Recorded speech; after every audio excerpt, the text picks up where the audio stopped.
rolling on camera 2. Right, good morning. This is our project. Obviously we're here to discuss the construction phase plan. You have a copy of the construction phase plan in front of you. That is the full document. That's got everything in it that you need to know. This presentation is just to clarify some of the finer points, and then at the end you'll have a chance to ask questions and whatnot. If you have any questions, if you can keep them to the end so we can get through, and then we'll ask them all at the end, and that'll be done. The project, as you know, is residential property. It's a real cut and carve project. We're taking this lovely 7-bedroom house, ripping the guts out of it, extending out the back, extending out the rear, extending into the roof. So it's a real refurbishment, structural alterations, extensions, roof extensions on a luxury house and a really nice finish. These are the layouts. Obviously you'll be familiar with this. We've got ground floor, first floor. There is a third floor on this as well. We haven't put this on here for the purpose of the presentation, but there is a third floor. Might become relevant when we're doing our fire plan later on.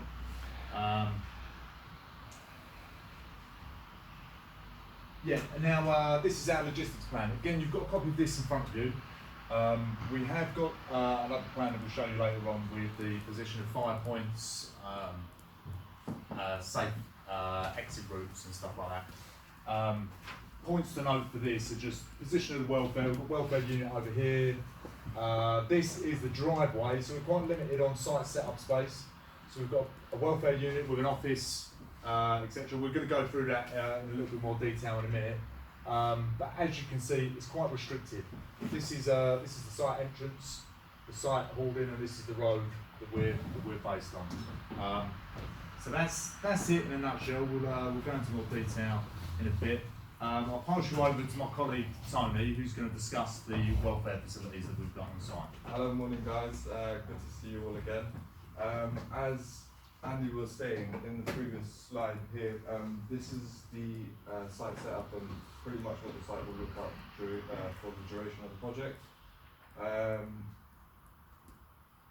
Myself and the office team will be set up here where the welfare facilities are. So we've got the site office, welfare, and also toilets for the staff and visitors. We've chosen the location there because we find it's very suitable. So when you come in, it suits the site and it suits the other points of entry and exit for the site in general. It's going to be ventilated and well lit up. We'll make sure it's clean throughout. So if you guys are ever coming on site and you booked in a visit, then just know that you're coming to a clean site and that's there's lots of facilities in terms of drinking water, hot and cold drinking water. It will be suitable and sufficient for resting. There's a canteen on site, so all of our staff will be able to have a sit down. It's going to accommodate up to 8 people, up to 10 to 8 people, and that's in line with the COVID guidelines. Obviously, we've taken over the duties under the construction design management of welfare facilities, so you guys don't have to worry about any of that. Within the facilities, we've also got facilities for sort of placing the staff, the PPE and the RPE, and they can also change their clothes. So if they're going out on a Friday night or whatever, then we'll provide them with suitable areas to change. We'll have changing rooms and lockers, and generally the way that it would look like is in the picture here in the back. As you can see, there's toilet here, changing rooms, excuse me, is here. There's a toilet there, and then we've got a canteen, which is a kitchen here, and we've got 2 tables and sort of rest area and so on. And that's pretty much what it will look like, and it will be placed in the position on site map we just mentioned on the map. Brilliant, thank you Tony. Right, so that's our welfare facilities covered. Wiley is about to go through some of the points on our fire plan. Obviously the fire plan is inside that document that you've got there. Wiley's going to run through some of the important points regarding the fire plan. My name is Mike. So I'm Ali. I just represent our fire plant. Yeah, we make sure everyone will be safe on the site.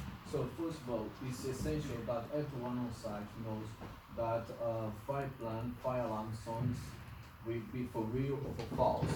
We want to introduce this the first time to make sure everyone make this welcome. Yeah.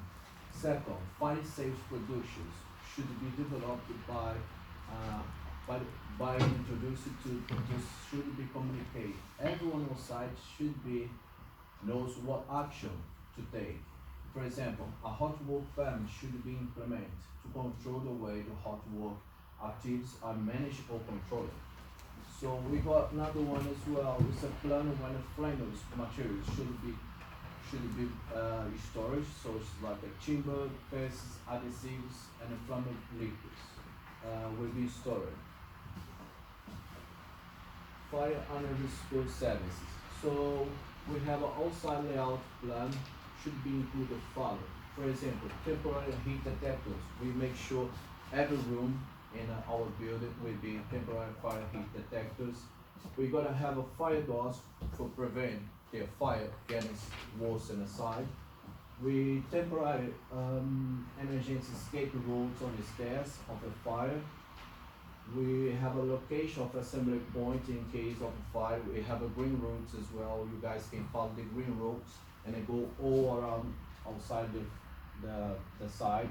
We have assembly point. We have a fire safety and evacuation plan. We have a location of the points and the fire. For example, each floor we're gonna have a fire extinguisher with the fire points and a fire alarm in case anyone see fires will be able to alert everyone is on site. And this includes the fire equipment as well. So next. Yeah, the fire safety plan should be based on findings of the risk assessments, like the fire risk assessment plan should be reviewed periodically so that everyone remains updated. Update. For example, temporary emergency lights should be displayed every exit fire doors or every exit from the site. Fire escape arrangements and communication with this will be introduced with each other and our fire introduction. Producers for calling on the fire and rescue service, location control smoke arrangements, fire safe green road. As I say, when we have any kinds of fires, we're gonna have all floors shows a straight way around fire assembly. We have a fire wardens and a fire marshals as well. Assistant, he will be assistant in implementation of a fire safety and evacuation plan. We conduct as well weekly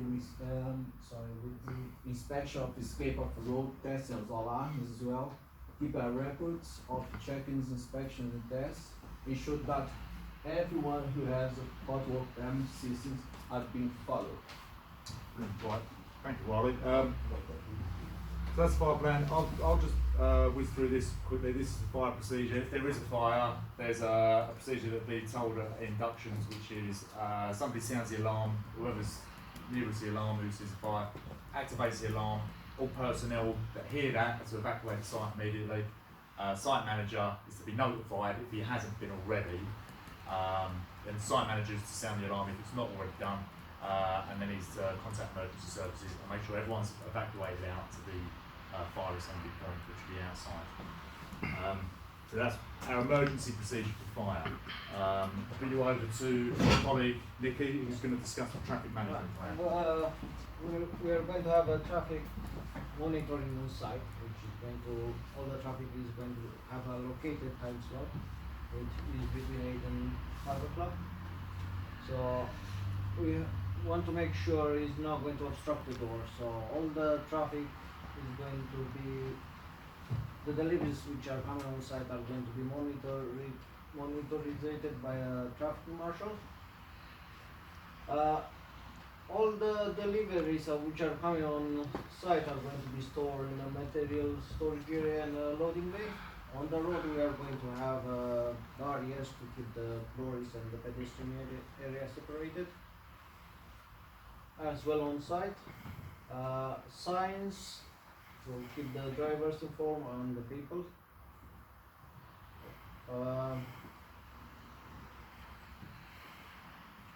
Also, we are going to have traffic noise monitoring on site for the traffic. We are going to have a speed restriction as well.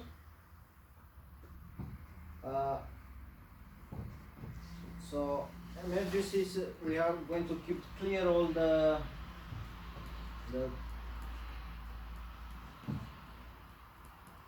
emergency services are going to require we are going to keep clear the road for the main road for the emergency services. Also, we are going to have allocated time slots for the materials, 15-20 minutes for materials, keep exchanges and grab lorries. Also, we are going to order the materials to comply with the construction program, so keep a good record of it. That's well through traffic. Thank you, Nicky. Is there anything else on traffic management? Right, okay. So that's our traffic management plan. Obviously, there is a plan there in front of you that shows the sort of layout and that you reference. The induction procedure for the job is pretty straightforward. Everyone has to be inducted as soon as they turn up on site. No one's allowed on site to do anything, visit or do any work without an induction. Inductions are going to be carried out 7:30 sharp every morning. If there is to be an induction, some days there might not be inductions on if no one new is on site. 7:30 gives us enough time to do the induction, get to work for 8 o'clock. No lost time. All personnel have to have a CSCS card. It has to be checked, and we need to retain a copy of that. And that's going to be just in case there's an accident. For our reference and your reference as a client, we've got the details of the people and proof that they've got the qualifications needed to do the job that they were doing. All personnel are to have read and confirmed their RAMs and the site rules. It sort of goes without saying, but we need to make sure that they've read, understood and signed their method statements, which is a key part of the induction procedure for us. And then all personnel are going to leave their details, so they need to leave their details of the next of kin, etc. If there is any incidents, we can contact their next of kin. Having said that, all their information will be kept securely on our database and paper copies destroyed, so that we're not conflicting with any privacy law. In terms of the induction itself, we've got a checklist of things that are important that need to be covered. Critical are first aid arrangements, fire plan, traffic management plan, welfare arrangements. Also, on the inductions, we're going to go through the arrangements for communicating health and safety. So, where the health and safety site board is, when we're going to have health and safety meetings, procedures for reporting near misses and stuff like that. So that'll all be communicated during induction. And also we'll go through people's individual responsibilities for health and safety. So, their general legal responsibilities and then anything specific to their task as well. This is just an example of an induction training checklist. There's a lot of information on there. We're probably not going to go through everything on there, but that's for our reference. We can ensure that the things that we need to cover are covered for this site. Yeah, so site rules. You've got a copy of the site rules in front of you. The site rules are, pretty standard for the most part in terms of what we require to meet our legislative requirements and our own sort of standards on site and our own sort of procedures. There's nothing particularly out of the ordinary, so I just wanted to go through some of the finer points rather than boring you with the entire list. Specifically on this site, there's a lot of demolition work and a lot of temporary works and stuff of that nature, which is high risk, so we're going to introduce a permit to demolish system. So if anybody's taking down a wall, they have to have a permit before they do it, and then we can implement the correct control procedures to make sure it happens safely. No smoking on site, no vehicles on site. Just our preference. Smoking will be done in the area outside the canteen. All personnel to be kept 2 metre distance where possible, wear a face mask and shield if not possible. Yeah, I mean, we appreciate you can't always work 2 metres apart, but you need to have the required protection on if you are. So that's what we're going to implement, that's what people will have to abide by.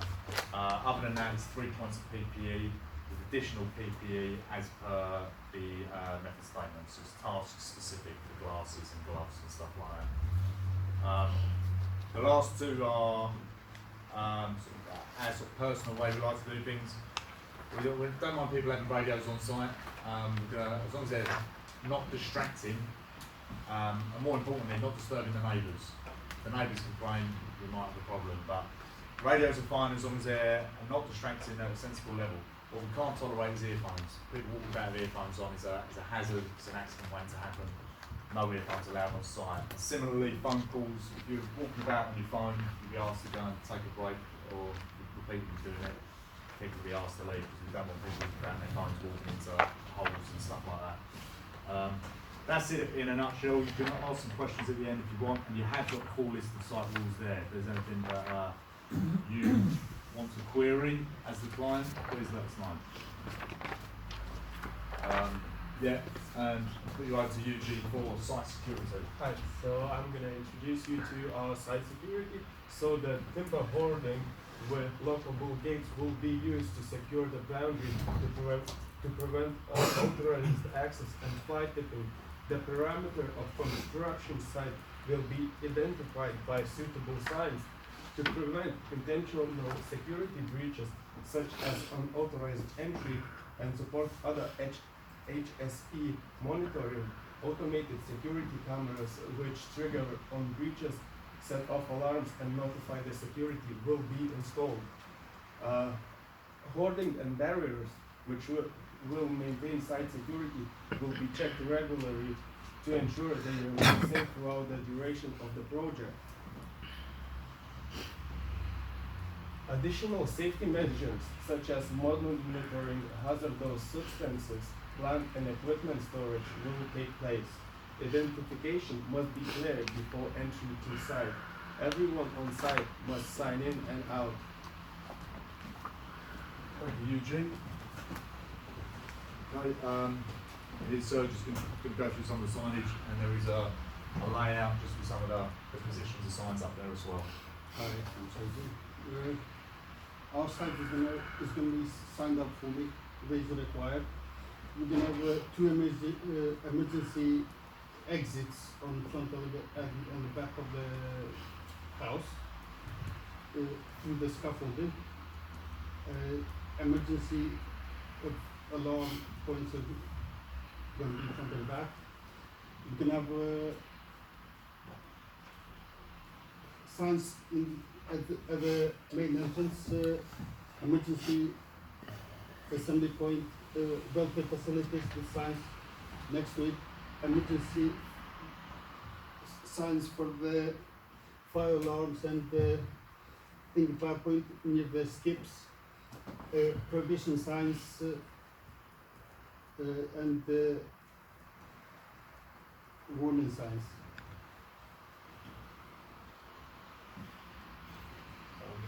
This for signs. Thank you, sir. Just as a point to note, the important ones here are a health and safety at work poster, which is in the canteen, a search, and then also the escape routes signs and the first aid location signs. Yeah, so we move on from that. We've got an emergency procedure for a major injury. First of all, once the accidents or the emergency happen, it's going to be reported to first aider and then called 999. All the work is going to be stopped. The accident book is going to be completed afterwards. The directors and the overall HS inspector are going to be notified and reports made.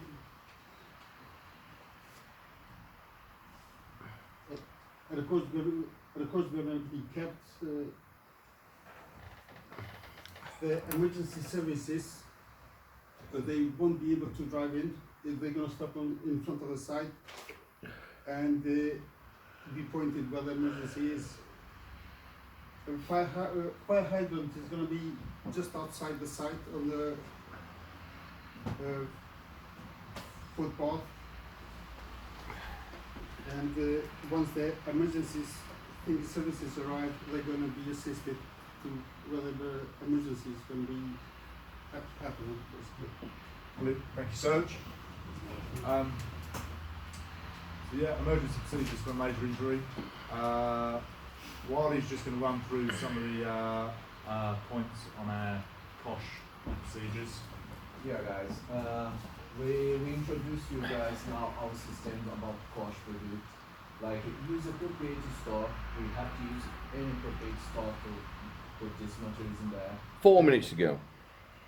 Do not mix chemicals because chemicals can cause spills. If you are not able to do that, don't do it. Never decant chemicals unless the containers is properly labeled.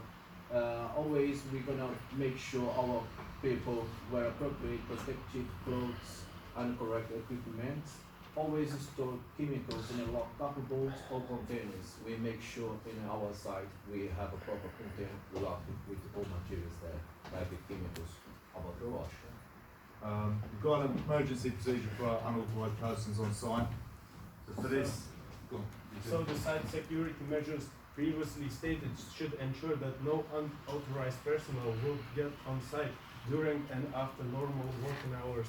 Any evidence of trespass will result in an immediate and appropriate action to prevent it from happening again.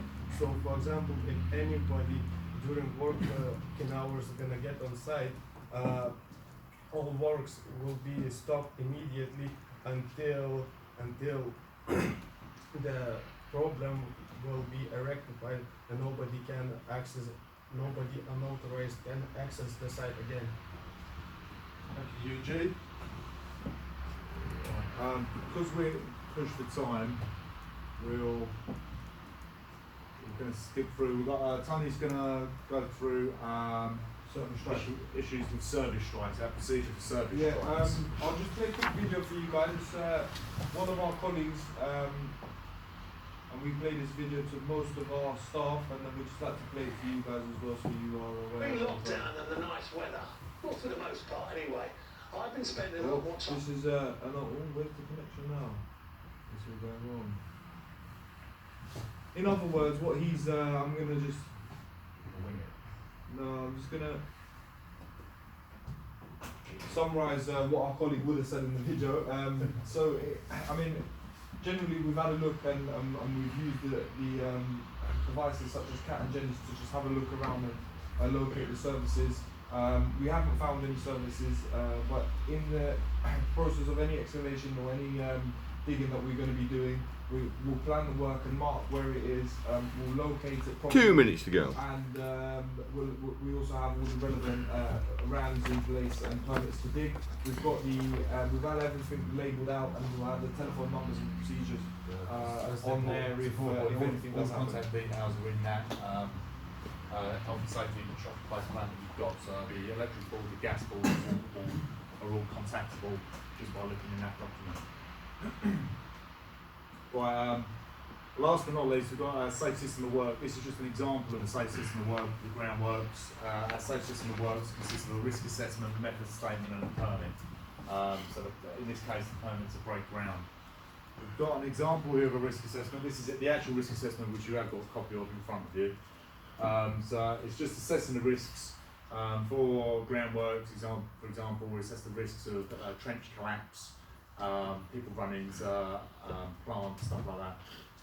And then we've allocated control measures to be able to alleviate some of them risks to bring them into an acceptable level. The method statement, similarly, I mean, you've got it in front of you. It's quite a lengthy document. It covers the complete procedure. The important thing to know about these risk assessments and method statements is everybody has to read, understand and sign that they've read and understood it, and also it needs to be reviewed regularly.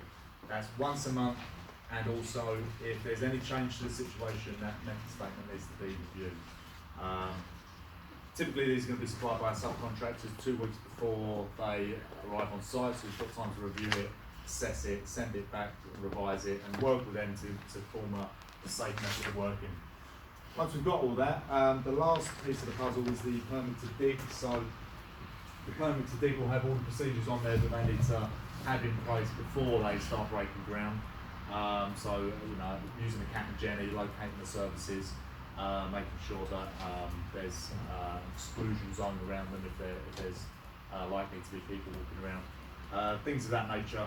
That permit to dig will be issued on a daily basis to ensure that all the checks required before people break ground are carried out before they start breaking ground to prevent any accidents from happening. That's it. What I will say is, just as another little point, is there's a lot of temporary works on this site. There's a lot of demolition and temporary works.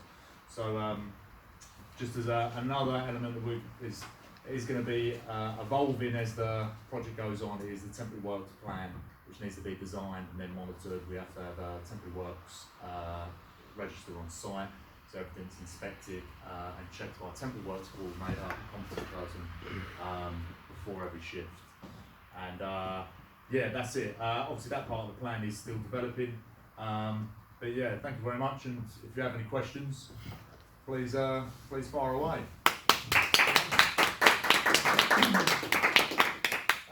You said that there's no parking on site. Where will these people be parking? There's quite a long road, and there is quite a lot of parking down that road. So I mean, people will be expected to find their own parking and then walk to site. They can drop off their tools and then they'll have to find parking. There's plenty of parking around that's free on the road around the area, so it's. It won't be upsetting any of the neighbours in that park outside. They won't know. The neighbours. The neighbours are quite good, but as long as we're not obstructing their access, we shouldn't have a problem. They're aware. We've sent out letters to all the local residents, so they're aware of the situation. We'll monitor it, and if anyone gets upset, we might have to get people to park a little bit further away. But yeah, we'll keep an eye on the temperature of the neighbours and see whether they're hot or cold. Excuse me, please. What are your timescale, and do you have any arrangement if your line job just runs beyond your timescale? Timescale was 52 weeks, and it will not overrun 52 weeks. So that's it. It will not happen. Cannot happen. Okay. Should there be a situation like if we shut down for 6 months, then obviously that is an act of God. Can't plan for that. But yeah, then the construction project will just continue till it's finished. Okay. When you walk through this emergency here, and you pointed there is a secondary exit, but let's say you got a breakdown vehicle on the main road. Yeah. What are the second mean of access your site for emergency vehicles? Okay. Do you have something located? Do you have anything drawn on the plan how you can access that? If we're in the unfortunate situation that a vehicle breaks down in front of the site access, then the emergency vehicles will just have to get as close to the site as they can, because there is no other access possible there unless we knock down one of the neighbours' houses, which I don't think they're going to be too pleased about. So yeah, we're going to keep, as Nikki said, we're going to keep that access clear outside the front of the site, so emergency vehicles can get in. Should they not be able to get in, they've got 10 metres walk across the driveway through the pedestrian door, so they can get access in. Okay, so as you mentioned, you've got the neighbours around. How do you look them to protect, for example, your neighbouring houses from any materials falling over the fencing or something? Scaffold debris netting is the key method of keeping that relationship okay. Yeah, other than that, we're just regularly going to be in contact with the neighbours so we can assess if anything does come over their fence inadvertently. A bit of brick dust or something, then we'll have to assess the situation, maybe improve our netting. What PPE regulations have you got? What have you got in place for PPE? 3 points of PPE Yeah. at all times, and then if your risk assessment and method statement requires it, then you'll have to wear whatever is required in that risk assessment method statement. So if you're doing demolition work and there's shards of brick and stuff bouncing about, glasses will be expensive, but that'll be in ranks. If we want to, if I want to do, as the client, like if I want to do the site visit, kind of turn up on the day, or do I need to schedule You it? need to, everyone on site, as per the signage that Serge went through, all visitors must report to the site office.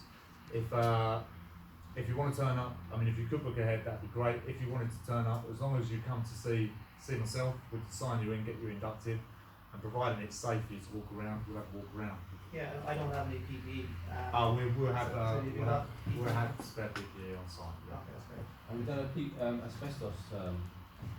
There is no asbestos survey on this, as per the pre-construction information provided by yourselves. This house is only not 18 years old, so it was built after asbestos was banned.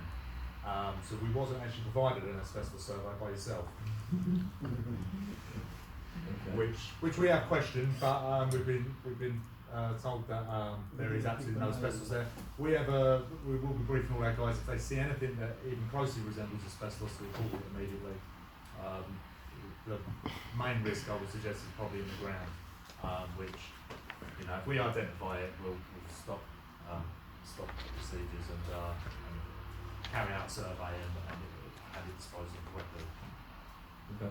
What are you looking to achieve upon completion? What's your goals?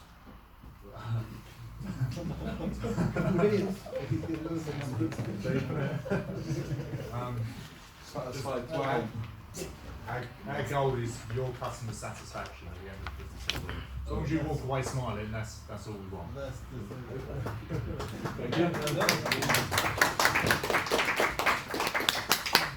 Well done, guys. Well done.